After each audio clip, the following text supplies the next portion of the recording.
आइए एक बार फिर से आप सभी लोगों का स्वागत है मेरे channel mission warrior with DK sir में। आज हम लोग बात करने वाले हैं इंडियन पॉलिटी के ऊपर, भारतीय राज्य व्यवस्था के ऊपर। भारतीय राज्य व्यवस्था के ऊपर क्लास लेने के लिए कई लोगों का आग्रह था कि आप ऑनलाइन क्लास लेने के लिए, और वो भी एनसीईआरटी का किताब पढ़ाने के लिए। तो मैंने एनसीईआरटी के किताबों से ही आज का जो क्लास है उसको शुरू कर रहा हूँ। भारतीय राज्य व्यवस्था जो मैं पढ़ाना शुरू कर रहा हूँ उसमें हम कोशिश करेंगे कि जो बेसिक स्तर है, जो सामान्य बातें जहाँ से बिल्कुल ही शुरू होती है, जहाँ से पॉलिटिकल साइंस की आप ABCD कह लीजिए, जहाँ से बिल्कुल ही जीरो से शुरू करेंगे।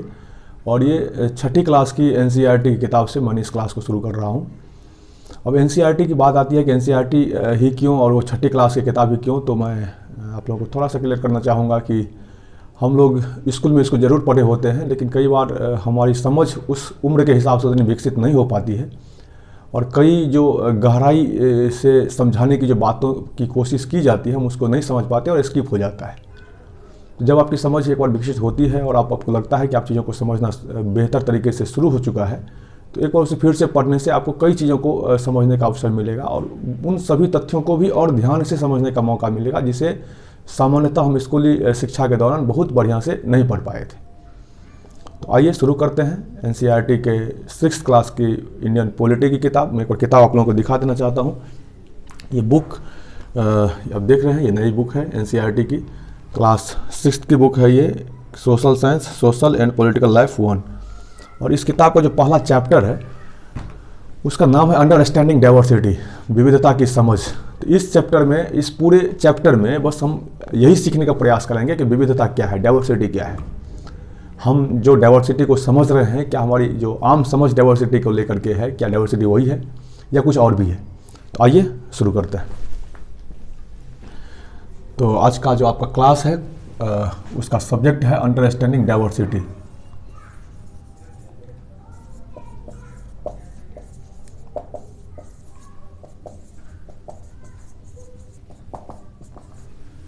इसको हिंदी में बोलते हैं विविधता की समझ, विविधता की समझ। अब थोड़ा सा गौर करने की जरूरत है कि विविधता क्या है, ये विविधता क्या है। तो विविधता मतलब डाइवर्सिटी जो आप समाज में देखते हैं, तरह तरह की डाइवर्सिटी है।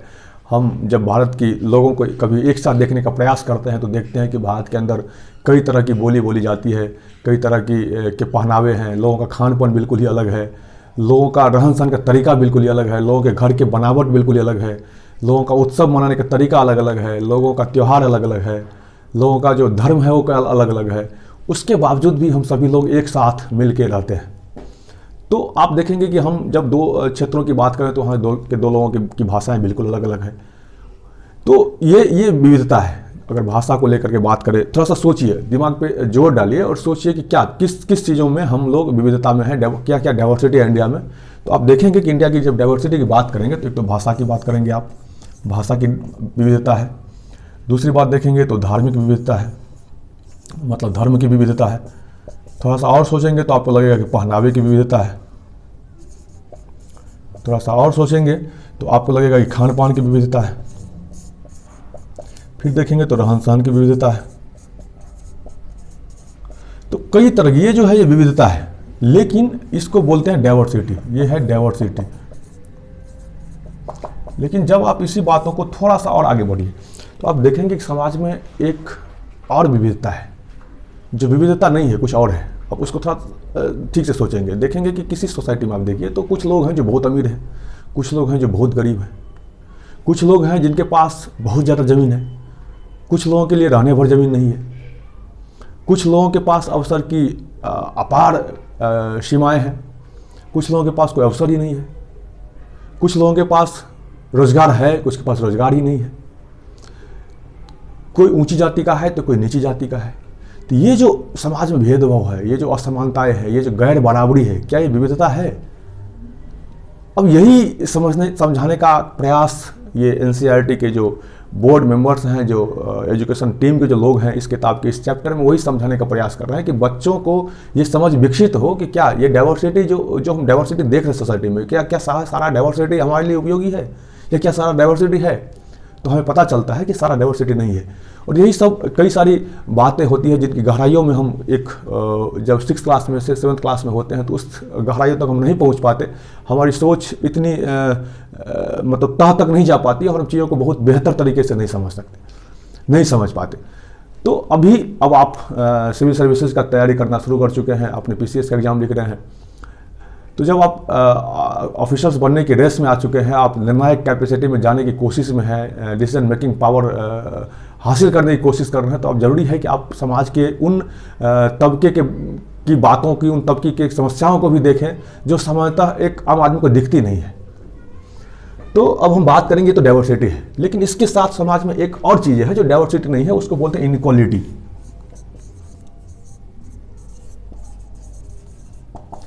अब इनइक्वालिटी क्या है? कोई अमीर है और कोई गरीब है, किसी के पास जमीन काफ़ी मात्रा में है, किसी के पास रहने भर भी जमीन नहीं है।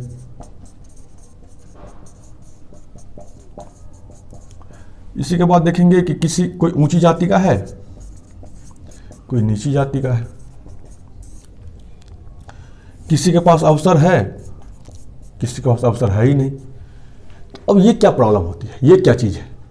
अब कई बार एक आदमी, जो व्यक्ति किसी सोसाइटी में, किसी परिवार में जन्म लेता है, तो उसका कोई दोष नहीं होता है कि अमीर परिवार में जन्म ले रहा है या गरीब परिवार में जन्म ले रहा है, किसी जमींदार के घर में जन्म ले रहा है या किसी जिनके पास ज़मीन नहीं है उनके घर में जन्म ले रहा है, कोई ऊंची जाति में जन्म ले रहा है या नीची जाति में जन्म ले रहा है। उस जन्म लेने वाले बच्चे का तो कोई दोष नहीं होता है, लेकिन समाज जैसे ही जन्म लेते ही उसे एकदम से क्लासिफाइड कर देता है कि ये फलां का बेटा है, ये फलां का बेटा है, ये फलां की बेटी है।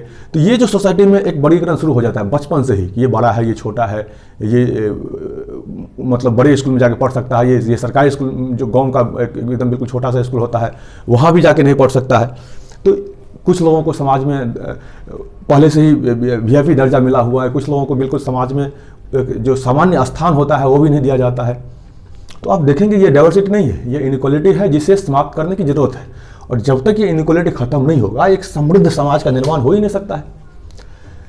तो मुझे लगता है कि आप लोगों ने डाइवर्सिटी में और इनइक्वालिटी में, अब देखिए डाइवर्सिटी मतलब इसको बोलते हैं विविधता, आपने बढ़िया से समझ चुके होंगे। और ये जो इनइक्वालिटी है इसको बोलते हैं गैर बराबरी। समाज में जो गैर बराबरी है ये बोलते हैं गैर बराबरी, या फिर इसको बोलते हैं असमानता। ये समाज में असमानता है, इस असमानता को मिटाने की जरूरत है। अब थोड़ा सा इस पर और गौर करिए, थोड़ा सा और ध्यान दीजिए। अब देखेंगे कि जब भी अब डाइवर्सिटी और इनइक्वालिटी में कई बार जब आपको कन्फ्यूजन होने लगे कि दोनों में किसको डाइवर्सिटी बोलेंगे और किसको इनइक्वालिटी बोलेंगे, तो बड़ा एक सीधा सा एग्जाम्पल है। आप देखेंगे कि जिस भी चीज़ों की वजह से, जो विविधताओं, जो समाज के अंदर जो डाइवर्सिटी है, और जिस डाइवर्सिटी की वजह से आपके मन में हीन भावना नहीं आता हो, आपको एक हीनता का भाव या अपने आप को विशिष्टता का भाव नहीं आता हो कि समाज में हम बड़े हैं या ये समाज में दूसरा छोटा है, इस तरह की भावना आपके मन में नहीं आता हो, तो वो विविधता है, वो डाइवर्सिटी है। अब देखिए जैसे किसी का भाषा, कोई तमिल बोलता है और कोई तेलुगु बोलता है, कोई मलयालम बोलता है, तो इसमें किसी तरह का उसके मन में कोई भेदभाव नहीं है, क्योंकि उसकी भाषा है और खुशी खुशी बोलता है। धर्म को लेकर के कोई मंदिर में पूजा करता है तो भी उतना ही खुश है, कोई मस्जिद में करता है तो उतना ही खुश है, कोई चर्च में करता है तो उतना ही खुश है। इसके अंदर हीन भावना नहीं आती है। पहनावों के लेकर के भी कोई दिक्कत नहीं है, कोई कुर्ता पहनता है, कोई शर्ट पहनता है, तो अपना अपना पहनावा तरीके का। खान पान में किसी को चावल खाने में इंटरेस्ट है, किसी को रोटी खाने में इंटरेस्ट है, तो इसको लेके किसी के मन में इस तरह की भेदभाव नहीं आती है। रहन सहन को लेकर कोई भेदभाव नहीं आता है। तो ये जो है ये डाइवर्सिटी है। लेकिन जैसे ही आप इनइक्वालिटी की तरफ जाएंगे तो देखेंगे अमीर गरीब होने में मन में हीनता का भाव आता है।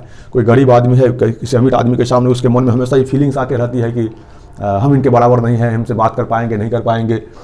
ज़मीन को लेकर के किसी के पास ढेर सारा ज़मीन, किसी के पास बिल्कुल ज़मीन नहीं है, तो उसके मन में ये भावना आती है कि मेरे पास रहने पर ज़मीन नहीं है, समाज में मेरा कोई स्तर नहीं है।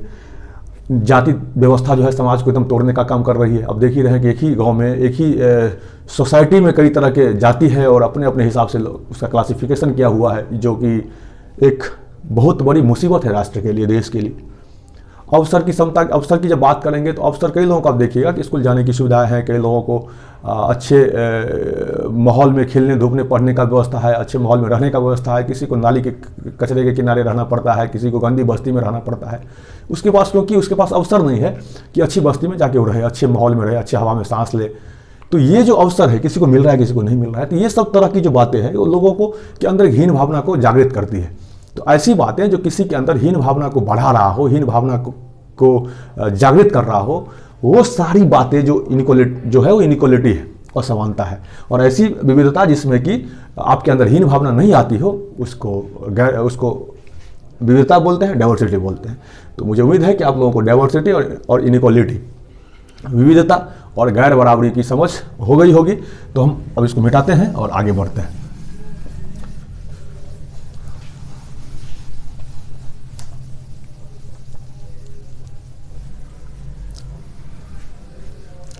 अब जब आप ये एनसीईआरटी की किताब आप पढ़ेंगे तो इस किताब में एक कहानी का जिक्र किया गया है, एक जनपद के, दिल्ली के जनपद की कहानी का जिक्र किया गया है कि वहाँ पे एक लड़का अखबार बेच रहा होता है। वहाँ से जब एक आदमी काफ़ी कंटिन्यू वहाँ से जब हर दिन जाते हैं तो वहाँ पे उसी लड़के से अखबार खरीदते हैं, और उस लड़के को लगता है कि ये जो अखबार खरीदने वाला आदमी है काफ़ी पढ़ा लिखा है, वो इंग्लिश बोलने वाला आदमी है, और उसको हिंदी उसको बोलने आता है, लेकिन फिर भी उसको समझाने के लिए, उसको अखबार बेचने के लिए इंग्लिश बोलने की कोशिश करता है, टूटी फूटी भाषा में अंग्रेजी बोलता है, अखबार बेचता है। एक दिन जब अखबार खरीदने वाले व्यक्ति ने उससे हिंदी में बात करते हैं तो उसको बड़ा मन में खुशी होती है, उसको लगता है कि ये हिंदी बोल सकते हैं। फिर उनसे बात करता है कि क्या आप हिंदी बोल सकते हैं। फिर दोनों में एक दोस्ती शुरू होती है। फिर अगले दिन हिंदी का अखबार बेचता है। फिर बात बढ़ते बढ़ते पता चलता है कि दोनों ही व्यक्ति का नाम, उस व्यक्ति का भी, उस लड़के का भी नाम समीर ही है। फिर थोड़ा सा बात आगे बढ़ती है तो पता चलता है कि ये जो समीर है एक हिंदू है, दूसरा जो है वो समीर है लेकिन वो मुसलमान है। फिर पता चलता है कि पहला जो समीर था वो काफ़ी पढ़ा लिखा है व्यक्ति, लेकिन जो लड़का अखबार बेचने वाला है बिल्कुल पढ़ा लिखा नहीं है, वो बचपन से ही काम पे लगा हुआ है। फिर कुछ दिन के बाद बातें बढ़ते बढ़ते पता चलती है कि वो लड़का मेरठ का रहने वाला है और वहाँ पे दंगे हो गए हैं। वो काफ़ी भावुक हो जाता है, काफ़ी डरा डरा सा महसूस करता है, और कुछ दिन के बाद लड़का वहाँ पे दिखना बंद हो जाता है। ये एक पोयली सेन गुप्ता की एक कहानी है, द लाइट चेंज, वहाँ से उस कहानी को लिया गया है एक पार्ट को, और ये बताने का प्रयास किया गया है कि भारत के अंदर कई तरह की विषमताएं हैं, लोगों में विविधताएं हैं, उसके बावजूद भी दोस्ती हो सकती है, एक साथ रह सकते हैं और एक दूसरे के दुख और सुख में अपने आप को भागीदार बना सकते हैं। इस कहानी से समझाने का प्रयास किया गया है कि दोनों दो समुदाय के लोग थे, दोनों दो तरह के माहौल में पले बढ़े थे, दोनों का जो बिहेव था बहुत अलग अलग था, उसके बावजूद भी दोनों में दोस्ती होती है। एक दूसरे के दुख से दूसरे दोनों दुखी होने लगते हैं, और नहीं दिखने से जो व्यक्ति है वो काफ़ी दुखी होता है। तो ये बताता है कि हमारे अंदर जो डाइवर्सिटी है वो हमारी पहचान है, हमारी महानता है।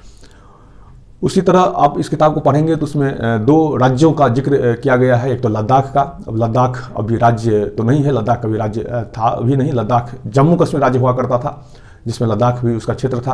अभी उसके राज्य को कैपेबिलिटी को हटा दी गई है, अब वो यूटी है, यूनियन टेरिटरी है, केंद्र शासित प्रदेश है, और अब वो दो केंद्र शासित प्रदेश बन गया है, एक लद्दाख और एक जम्मू एंड कश्मीर। तो लद्दाख की बात की गई है, और नीचे केरल एक राज्य है। आप जब भारत का मैप देखेंगे तो नॉर्थ में आप देखेंगे ऊपर में, आप ऊपर में भारत का मैप देखेंगे तो ये भारत का जो मैप है ऊपर में ऐसे,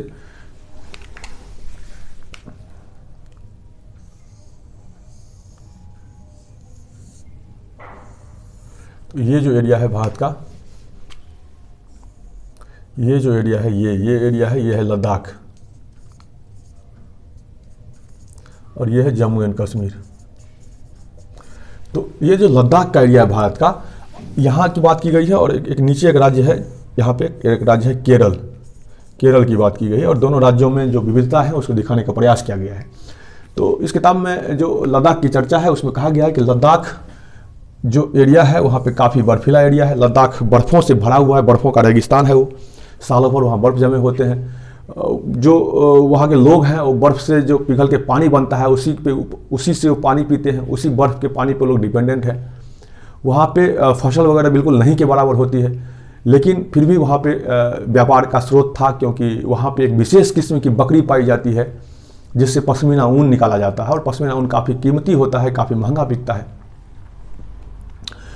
तो पश्मीना ऊन की वजह से भी वहाँ के जो मतलब बाहर के जो लोग थे उसको वहाँ पे आकर्षित किया, वहाँ के व्यापार ने, पश्मीना ऊन के व्यापार ने। उसके बाद वहाँ के जो लोग होते हैं वो दूध से बनी हुई चीज़ों को ज़्यादा खाते हैं, चीज़ खाते हैं। उसके बाद जो मटन है वो लोग मतलब मीट भी ज़्यादा खाते हैं। उसके बाद वहाँ के जो लोग हैं उनकी पहनावा, थोड़ा सा उनका पहनावा अलग तरीके का है। तिब्बत जो काफ़ी समीप है वहाँ से, तिब्बत के बारे में कहा जाता है कि बौद्ध धर्म का जो तिब्बत में प्रवेश हुआ वो लद्दाख के रास्ते से हुआ। तिब्बत तो तिब्बत है ही, और लद्दाख को भी छोटा तिब्बत, लिटिल तिब्बत के नाम से जाना जाता है। तो ये सब थोड़ा सा याद भी रखेंगे, क्योंकि ये सब प्रश्न हो सकता है पूछा भी जाए, सीधा भी पूछ ले। तो लद्दाख को लिटिल तिब्बत कहा जाता है, छोटा तिब्बत कहा जाता है।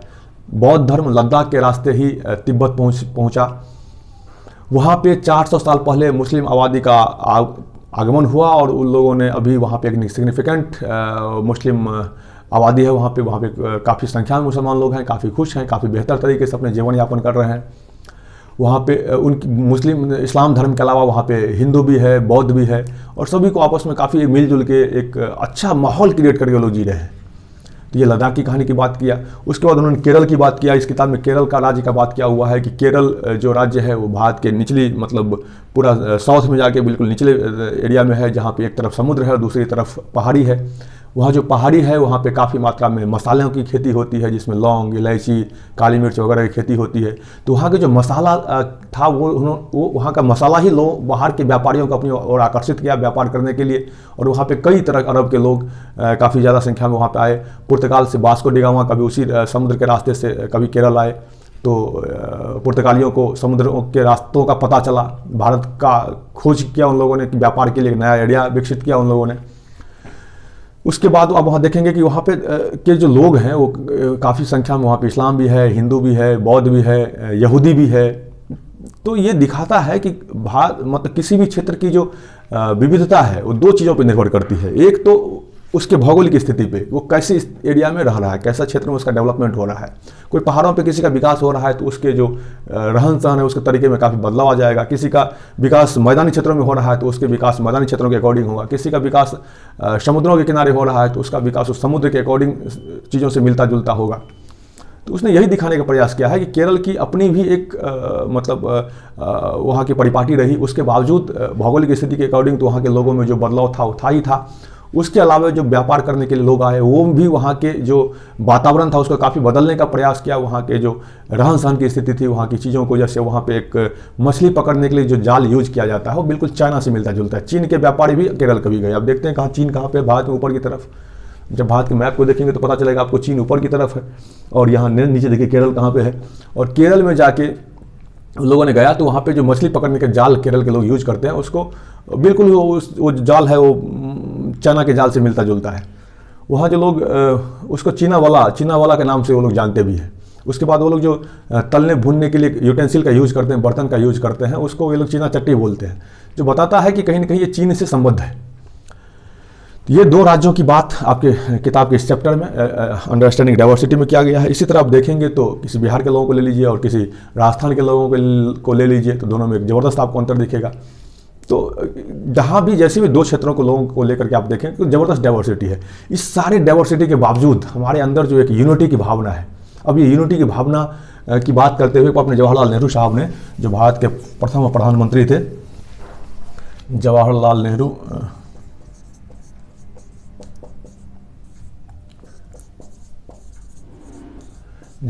साहब ने किताब लिखी थी। किताब का नाम था डिस्कवरी ऑफ इंडिया। किताब का नाम था डिस्कवरी ऑफ इंडिया। आप इसको भी याद रखिएगा। जवाहरलाल नेहरू साहब किताब लिखे थे, किताब का नाम था डिस्कवरी ऑफ इंडिया। और इस किताब में उन्होंने बात करते हुए लिखा कि भारत की जो विविधता है वो थोपी नहीं गई है।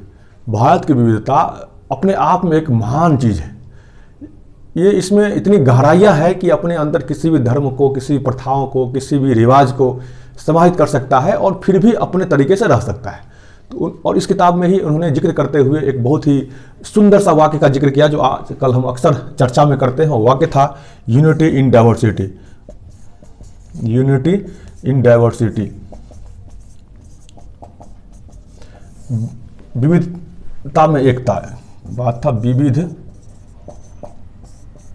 विविधता में एकता की बात उन्होंने इस किताब में की। जवाहरलाल नेहरू साहब ने एक किताब लिखा था जिसका नाम था डिस्कवरी ऑफ इंडिया। उसमें उन्होंने एक वाक्य का जिक्र किया, सेंटेंस का जिक्र किया है, यूनिटी इन डाइवर्सिटी, विविधता में एकता। और ये आज काफ़ी प्रासंगिक है। अब आप देखेंगे, जब भारत के इतिहास को पढ़ेंगे तो आप देखेंगे कि यहाँ पे जब ब्रिटिश लोग आए थे तो ये सोच के आए थे कि यहाँ पे काफ़ी विविधताएं हैं, डाइवर्सिटी है, लोगों को भड़काना, लोगों को उकसाना आसान पड़ेगा, बहुत दिनों तक यहाँ पे शासन करेंगे, बहुत आराम से रहेंगे। लेकिन उनको भी ये पता चलने में देर नहीं लगाया कि डाइवर्सिटी है ज़रूर, लेकिन लोगों में यूनिटी भी इतनी ज़्यादा है, इतनी डाइवर्सिटी होने के बावजूद भी लोग एक साथ रह के, एक साथ मिल के काम करने के लिए इतने उत्सुक हैं। और इनकी जो विरासत में हमें जो मिला हुआ है ये डाइवर्सिटी में अपने आप को यूनिटी दिखाने की कैपेबिलिटी, जिसे कई बार गंगा जमुनी तहजीब के नाम से भी हम लोग सुनने हैं, कई बार सुनने को मिलता है। तो ये जो तहजीब है, ये जो एक साथ काम करने का तरीका है, हमें यूनिटी में यूनाइट होकर एकता में मिल के रहने की जो परिकल्पना है भारत की, वो बहुत ही महान है। उसे किसी के लिए भी तोड़ना आसान नहीं है। और हम लोग भी इसी परिपाटी पे, इसी परिकल्पना पे काम करेंगे। हम लोग पूरी कोशिश करेंगे कि हम अपने देश को और भी ज़्यादा समृद्ध बनाएं। देश बनाने का काम सिर्फ संविधान निर्माण करने वाली कमेटी की नहीं थी। राष्ट्र का निर्माण, आज़ाद हमारा भारत 1947 में जरूर हुआ है, लेकिन एक राष्ट्र के तौर पे भारत का बहुत पहले भी था, जिस भारत में कभी सम्राट अशोक हुआ करते थे, कभी सम्राट अकबर भी थे। तो अब देखेंगे कि भारत की परिकल्पना इतनी नई नहीं है। तो हम उसी परिकल्पना के साथ, उसी परिपाटी के साथ भारत की समृद्धि को बना के रखेंगे और अपनी पूरी निष्ठा के साथ, देश की आस्था के साथ जुड़े रहेंगे। और हमारी जो संवैधानिक व्यवस्था है उसको हम बिल्कुल अपने ध्यान में रखेंगे और इसी के साथ किताब को भी आगे आगे पढ़ते जाएंगे। तो आज के लिए थैंक यू। जय हिंद।